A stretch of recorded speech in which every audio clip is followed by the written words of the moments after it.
से सही कहते हैं प्रधानमंत्री जी आप लोग को अर्बन नक्सल, आप शुद्रों अछूतों को आप लोग भड़काती हैं। गुजरात में उनको चुल्लू भर पानी में डूब मरना चाहिए। जब उन्होंने मोरबी पुल का ठेका 2 करोड़ रुपए में, ये जो सामाजिक उत्पीड़न का सवाल है ये भी एक बड़ा मुद्दा बन रहा है और ये आगे और भी बड़ा मुद्दा बनेगा।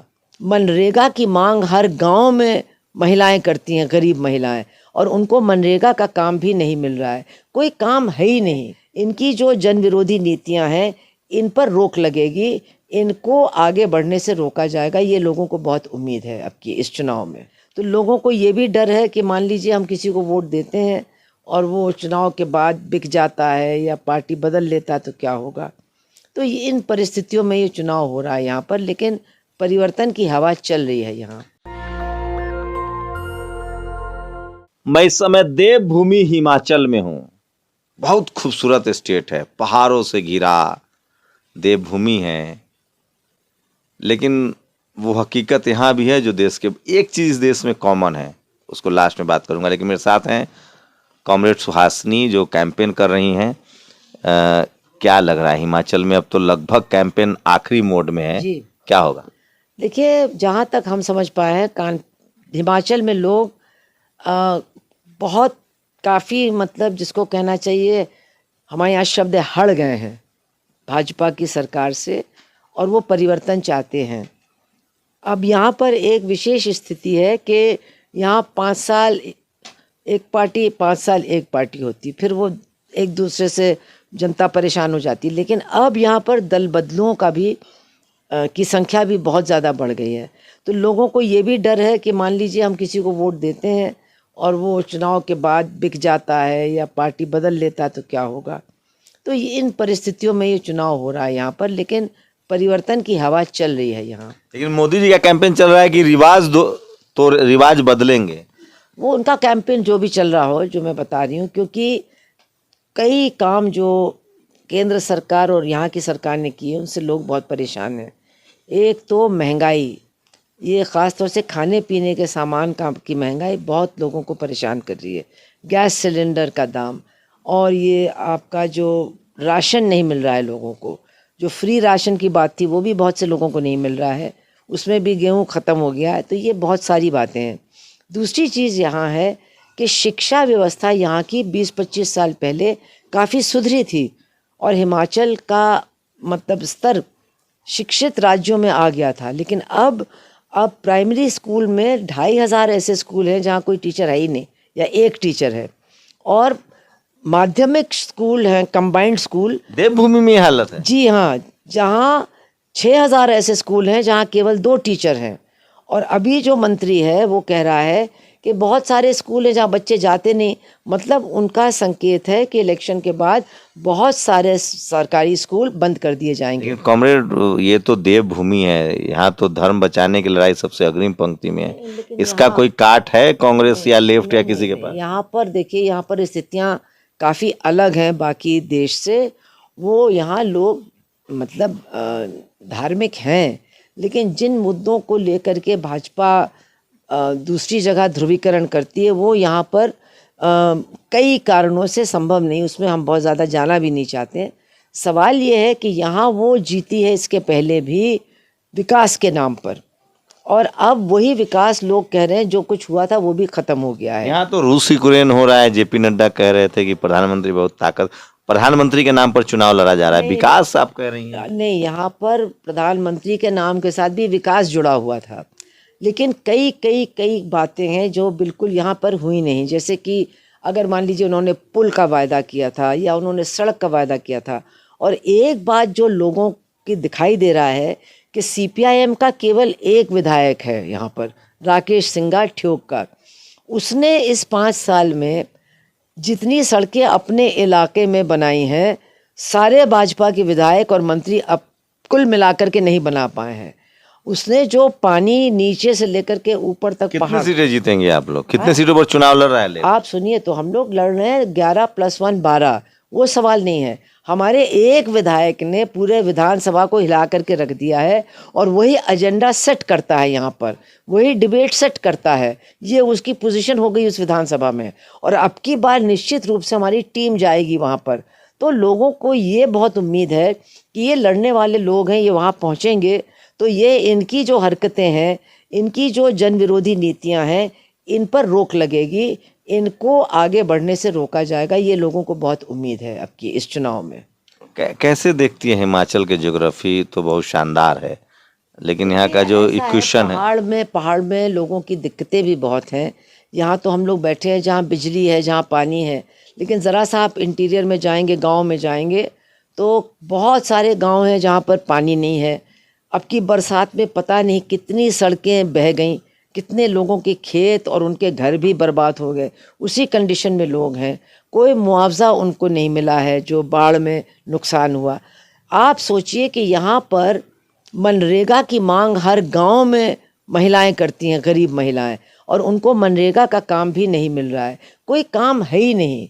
यहाँ पर रोज़गार का सवाल बहुत बड़ा सवाल है, क्योंकि यहाँ शिक्षित नौजवानों की संख्या भी बहुत बड़ी है। अभी जो इन्होंने ये अग्निवीर का यहाँ पर लागू किया है, इसका भी बहुत विरोध है, क्योंकि यहाँ बहुत सारे लोग फौज में जाते थे, अब वो भी रास्ता उनका बंद हो गया है।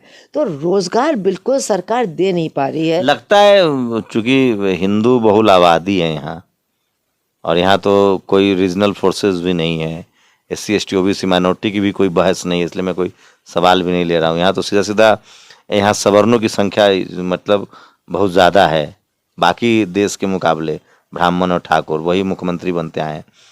क्या हिंदू धर्म के नाम पर जो बीजेपी का जो ट्रेडमार्क है उसमें कुछ कमी आई है, सेंध लग पाएगी? मैं आपसे यही कह रही हूँ कि चूंकि यहाँ की पूरी स्थितियाँ, यानी जो पॉपुलेशन है बिल्कुल अलग तरह की है, इसलिए वो जो ध्रुवीकरण करते हैं दूसरे इलाकों में, वो यहाँ पर संभव नहीं है। फिर एक बात बहुत से लोग भूल जाते हैं कि हिमाचल में भी दलितों की संख्या बहुत है, 20% से ज़्यादा, 25%, हाँ 25% आबादी है, और आज भी मतलब देखने को नहीं मिलता है बाहर से, लेकिन सामाजिक उत्पीड़न बहुत बड़ा सवाल है यहाँ अब पर। आप ही उस मुद्दे को छेड़ दिए, हम तो बचना चाह रहे थे देवभूमि में। यहाँ तो OBC को 12% और 18% कागज पर रिजर्वेशन है, और सबसे दयनीय स्थिति है जो कट्टर हिंदू है। मैं आपसे यही बात कह रही हूँ कि अब जब नौकरी का सवाल इतना बड़ा सवाल बन गया है, तो इन मुद्दों पर भी लोग अब सोचने लगे हैं। और मैं जो देख रही हूँ यहाँ, ये जो सामाजिक उत्पीड़न का सवाल है, ये भी एक बड़ा मुद्दा बन रहा है, और ये आगे और भी बड़ा मुद्दा बनेगा, क्योंकि यहाँ आज भी आप जाएंगे गांव में तो वहाँ मंदिरों में बोर्ड लगे हुए हैं, शूद्रों का प्रवेश वर्जित। वो तो अच्छा है। अच्छा जी, वो आप वर्ण व्यवस्था भी मानेंगे और शूद्र अछूत होकर मंदिर भी जाएंगे, कहने का मतलब तो आपको तो सजा में गरम तेल में तला जाना ये चाहिए। गलत बात है। मैं ये कह रही हूँ कि अगर आपके देश में संविधान है और आपको संविधान में समानता मिली है, तो इसलिए कि आपकी जात कुछ और है, आपको मंदिर से जाने से रोका नहीं जाना चाहिए। Comrade EVS economic weaker section का रिजर्वेशन को सुप्रीम कोर्ट ने हरी झंडी दे दी। जी, इसमें जो सुप्रीम कोर्ट के 3 जजों ने जो बात कही है, तो आज हमारा स्टेटमेंट भी निकला। 5 जज, तीन तो खिलाफ, 3 में पक्ष में थे। उन्होंने जो कहा है उस पर हमारी पार्टी ने भी आज एक स्टेटमेंट दिया है, ये कह करके कि इस पर रोक लगनी चाहिए, क्योंकि जो उन्होंने आर्थिक आधार तय किया है उसमें तो कोई इकोनॉमिकली वीक है ही नहीं। 8 लाख तो है, 8 लाख रुपए सालाना, और उसके कहाँ 8 लाख कोई बड़ी रकम होती है, 60-70 रुपए नहीं हो सकती है, लेकिन हमारे देश की आबादी में 8 लाख रुपए जिसको मिलते हैं वो गरीब नहीं है, वो इकोनॉमिकली वीक नहीं है, वो इकोनॉमिकली बहुत स्ट्रांग है। और जो OBC का रिजर्वेशन है उसमें जो क्रीमी लेयर है वो इससे बहुत नीचे है, 6 लाख पर। हाँ, तो इसका मतलब ये है कि आप जो लोग सामाजिक तौर पर पिछड़े हैं, आप उनको उनके खिलाफ दोहरा एक तरह से। सही कहते हैं प्रधानमंत्री जी आप लोग को अर्बन नक्सल, आप शूद्रों अछूतों को आप लोग भड़काती हैं कि पढ़ो लिखो संपत्ति बनाओ। जो शूद्र है अछूत है, जिसको बाबा साहब ने SC ST OBC कहा है, 6 लाख भी बहुत है, उसको तो सेवा करना चाहिए। आप कॉमरेड लोग जो है ना, आप लोग जो अर्बन नक्सल है, बात बिल्कुल सही कह रहे हैं कि ये जो भाजपा की सरकार है ये शुद्ध रूप से मनुवादी सरकार है, और मनुवादी सरकार देश के 90% जनता के हित के खिलाफ है, हित का पर आघात कर रही है। और इसीलिए धीरे धीरे लोग समझ रहे हैं कि ये जब हमको नौकरी नहीं दे रहे हैं, जब हमको शिक्षा नहीं दे रहे हैं, हमको विकास का मौका नहीं दे रहे हैं, हमको आगे बढ़ने नहीं दे रहे हैं, सब कुछ प्राइवेट में कर रहे हैं। प्राइवेटाइजेशन का इतना ज़ोर है कि कहीं भी अगर रिजर्वेशन है भी तो कहीं भी नौकरी नहीं मिलेगी, न अगड़े को, न पिछड़े को, न दलित को, न गरीब को, सबका हक मारा जा रहा है। इसीलिए एक बहुत बड़ा मंथन लोगों के अंदर चल रहा है और इस सरकार के झूठ पर बहुत से लोगों ने सोचना शुरू कर दिया। क्या लगता है ये करना क्या चाहते हैं? कल जो है 8 नवंबर था, यानी कल ये जो नोटबंदी थी उसका ये एनिवर्सरी थी और इन्होंने कहा था कि इससे नोटबंदी का बर्थडे मना रहे हैं लोग। हम लोग नहीं मना रहे हैं, उनको मनाना चाहिए क्योंकि उन्होंने कहा था कि इससे हम देश को सुधार देंगे, आतंकवाद को भी ख़त्म कर देंगे, सारी चीज़ें ख़त्म हो जाएगी। तो मनाना तो उनको चाहिए। क्यों नहीं मना रहे हैं? क्योंकि अब पूरी जनता समझने लगी है कि उससे तो उनकी जेब कटी थी। कम्युनिटी का अफवाह है कि 9 मतलब इस तरह का डेटा है अखबारों का कि 9 लाख का 2000 वाला नोट गायब है और मार्केट में 30 लाख करोड़ लिक्विड है, मतलब कैश घूम रहा है। और कोई कह रहा है कि 16 लाख करोड़ जो है बीजेपी के पास है। पता नहीं, इससे ज़्यादा भी हो सकता है, हम तो इतने आंकड़े नहीं देख सकते हैं। लेकिन ये बात सही है कि उन्होंने हर तरीके से अपनी आर्थिक स्थिति को मजबूत करने का काम किया और इसमें इलेक्ट्रल बॉन्ड एक बहुत बड़ा फैक्टर है। इस इलेक्ट्रल बॉन्ड में लोगों को बताना भी नहीं। ओवरऑल हिमाचल में क्या होगा? हिमाचल में परिवर्तन होगा। गुजरात में? गुजरात जाएंगे आप? नहीं, अब हम वहाँ तो इसके बारे में हमको कुछ ज़्यादा मालूम नहीं जाएंगे है। गुजरात की नहीं? लेकिन गुजरात में भी लोगों की इच्छा है परिवर्तन की, लेकिन अब वहाँ उस परिवर्तन को जो विपक्ष की पार्टियां हैं वो उसको प्रधानमंत्री कह रहे हैं गुजरात में कि अर्बन नक्सल घूम रहा है। ऐसा है, गुजरात में उनको चुल्लू भर पानी में डूब मरना चाहिए। जब उन्होंने मोरबी पुल का ठेका 2 करोड़ रुपए में एक साबुन बनाने वाले कंपनी को दिया, 135 लोग डूब के मर गए, सिर्फ 12 लाख 2 करोड़ में उसने खर्च किया, उसकी मरम्मत भी नहीं हुई। आज तक उसके खिलाफ FIR नहीं हुआ है, आज तक उसकी गिरफ्तारी की कोई खबर नहीं है। इसका मतलब है कि ये जो बीजेपी है ये एक पुल की मरम्मत भी ठीक से नहीं कर सकती है। इससे ज़्यादा अक्षम सरकार आज तक हिंदुस्तान में देखी नहीं गई। 1 लाख से अभी कॉमरेड आपका एक दिल्ली में बड़ा प्रोग्राम हुआ, आप चूँकि शोषित वंचित समाज के लिए कार्यक्रम करते हैं, कैसा रिस्पॉन्स रहा और आगे क्या देख रही हैं? चूँकि अब जो शोषित वंचित लोग हैं, जो रिजर्व कैटेगरी के लोग हैं, उनकी स्थिति और ख़राब होती जा रही है। उनकी स्थिति और ख़राब हो रही है, महिलाओं की स्थिति और ख़राब हो रही है, अल्पसंख्यकों की हो रही है। लेकिन एक जो बात है कि जहाँ पूरे समाज में एक आतंक है कि बोलो मत, पता नहीं क्या हो जाएगा, वहाँ हमने देखा कि उस सम्मेलन में या जो दूसरे आयोजन हो रहे हैं वहाँ लोग बोल रहे हैं, अपने उत्पीड़न के खिलाफ बोल रहे हैं, अपने अधिकारों की मांग कर रहे हैं। तो ये एक अच्छी बात है और लोगों को ये डर का माहौल तोड़ करके अपने अधिकारों की लड़ाई को और तेज़ करना चाहिए, क्योंकि पहले से बहुत पीछे हमको धकेला गया है। अब और पीछे न जा कर के अब इनको धकेलना है हमें। तो सुहासिनी है, और ऐसे दौर में जब चारों तरफ चुप्पी है, एक डर है, सुहासिनी लगातार पूरे देश में सड़कों पे निकल रही हैं, लोगों से मिल रही हैं और सबसे ज़्यादा जो कास्ट डिस्क्रिमिनेशन है उसके खिलाफ लड़ती हैं। ऐसे बहुत कम लोग बचे और लेकिन मैं फिर कह रहा हूँ, भारत में डेमोक्रेसी की जड़ें गहरी हैं और जब तक सुहासिनी जैसे लोग हैं, हमारे जो फर्स्ट जनरेशन की पॉलिटिकल लीडरशिप है, अगर सेकेंड जनरेशन के लीडरशिप में ऐसी ही कुछ समझ, राजनीतिक सामाजिक समझ बढ़ती है तो भारत में डेमोक्रेसी मजबूत है, अभी संविधान रहेगा। ये मेरी अपनी राय है।